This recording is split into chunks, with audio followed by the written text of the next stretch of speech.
శ్రీమద్ భగవద్గీత 11వ అధ్యాయము 5, 6, 7, 8 శ్లోకములు. భగవానువాచ పశ్య మే పార్థరూపాణి శతశోతసహస్రశః నానావిధాని దివ్యాని నానావర్ణాకృతీని చ. భగవంతుడిట్లనెను, పార్థ, పరిపరి విధములగు వన్నెలతో వందలాది వేలాది నా దివ్య రూపములను అటు చూడుము. పశ్యాదిత్యాన్ వసూన్ రుద్రాన్ అశ్వినౌ మరుతస్తథా బహూన్యదృష్టపూర్వాణి పశ్చాశ్చర్యాని భారత.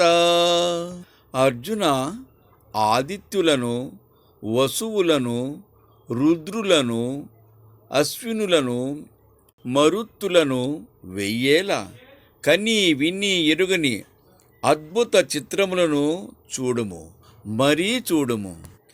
ఇహైకస్తం జగత్కృష్ణం పశ్చాద్య సచరాచరం మమ దేహే గుడాకేశ యచ్చన్యా ద్రష్టుమిచ్చసి.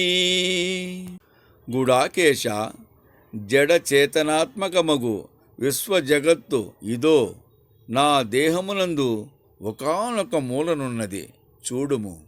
ఇంకను ఏమి చూడగోరెదవో వలసినట్లు చూచుకొమ్ము.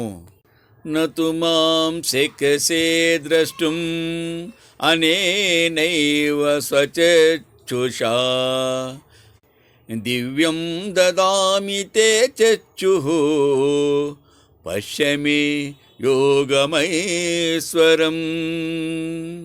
నీ మామూలు కన్నులతో నన్ను చూడజాలవు అయ్యా.